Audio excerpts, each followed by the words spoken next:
मंगलवार को एक जर्मन नागरिक ने छतरपुर एसपी कार्यालय पहुंचकर एक आवेदन देकर अपने 4 सगे भाइयों पर पैतृक संपत्ति और पैसे हड़पने का गंभीर आरोप लगाया। ये पहला मौका नहीं जब मूलतः छतरपुर जिले के गौरगांव के निवासी सुरेश कुमार रिछारिया, जो कि अब जर्मनी के नागरिक हैं, वे अपने भाइयों पर आरोप लगा रहे हैं।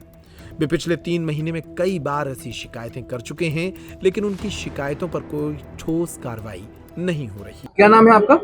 हमारा भैया सुरेश कुमार रिछारिया नाम है। 35 साल से मैं जर्मनी में रह रहा हूँ। हमारे भाइयों ने हमसे 420 की है और हमको जो है जान से मारने की कोशिश कर रहे हैं कि हम निपट जाएं किसी तरीके से, तो पूरी प्रॉपर्टी उनको मिल जाए। 35 साल से मैं परिवार के लिए मैंने जो कर सकता था किया। 3-4 करोड़ रुपया दिया उनको। वो सब मैटर है कि नहीं, हमको बिल्कुल नहीं दिया। और जो प्रॉपर्टी रह गई है वो सब हड़पना चाहते हैं। पैतृक प्रॉपर्टी किसके नाम थी? मेरे पिताजी के नाम पर थी, कुछ हम लोगों के सबके नाम थी। तो उसमें सब में हेराफेरी की कर रहे हैं, वो की है। और मुझे जो है बेइज्जती करते हैं मेरी, कोई सुनते नहीं है। मैं पिताजी कहता रहा कि आप जो है सबके नाम जो है जो मैं कमा के पैसे दे रहा हूँ, ये लोगों के नाम कर रहे हो, आगे जाके मुझे ये परेशान करेंगे। बोले नहीं, हमें 5 भाई लड़के हैं, मैं सब पे भरोसा है। अब कौन कौन परेशान कर रहे हैं? ये सबसे बड़े भाई है वीरेंद्र रिछारिया और 2 छोटे हैं, ब्रजेश रिछारिया और रविंद्र रिछारिया। ये जो है तीनों परेशान करते हैं। जो महेश रिछारिया है वो सत पर चल रहे हैं, तो वो जो है उनको समझा रहे हैं, हमें भी समझा रहे हैं कि तुम कोई कानूनी कार्रवाई ना करो, हम समझा लेंगे।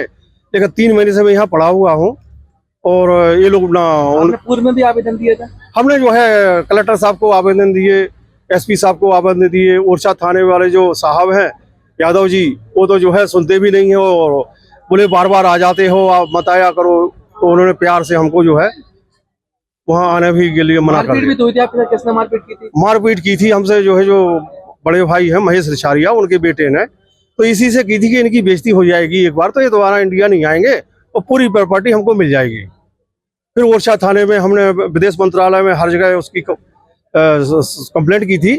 तो फिर ओरछा थाने वालों ने बुलाया और समझाया, उनको भी समझाया। फिर हमने जो है वो माफी मांगने लगे और रोने गाने लगे। तो बड़े भाई पे हमने तरस खा के और कंप्रोमाइज कर लिया था जी। अब क्या चाहते हैं आप? अब चाहते हैं कि इन लोगों को जो है जो ये 420 है, तो इन 420 का केस बने इनके ऊपर। 420 ये 3 भाई कर रहे हैं। बड़े भाई है वीरेंद्र रिछारिया और 2 छोटे हैं ब्रजेश रिछारिया। 420 जितना मैंने 3-4 करोड़ रुपया जो दिया, वो कह रहे हमें बिल्कुल नहीं दिया। मेरे पास सबूत है, चेक भी मिल गए हैं कुछ, तो ज्यादा तो नहीं मिले लेकिन थोड़े बहुत चेक मिले हैं। तो फिर भी ये मानने को तैयार नहीं है। और बहुत पैसा मैंने नगद दिया इनको।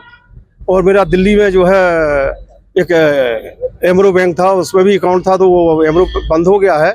तो उसके भी काफी मैंने पैसे दिए थे ब्रजेश रिछारिया को, 12-13 लाख रुपया। वो बिल्कुल ही मिट गया क्योंकि वो बैंक बंद हो गई है। तो बिल्कुल ही मिट गया कि नहीं, बिल्कुल नहीं दिया। क्या चाहते हैं? हम चाहते हैं कि इनके ऊपर 420 का केस हो और हमारे साथ न्याय हो। भारत सरकार जो है इस पर संज्ञान ले, बिल्कुल नहीं सुन रही है। मैंने विदेश मंत्रालय और एसपी, कलेक्टर और मुख्यमंत्री भोपाल सबको आवेदन दे चुका हूँ, कोई कहीं से कोई सुनवाई नहीं हो रही है। 4 महीने हो गए मैं पड़ा हुआ हूँ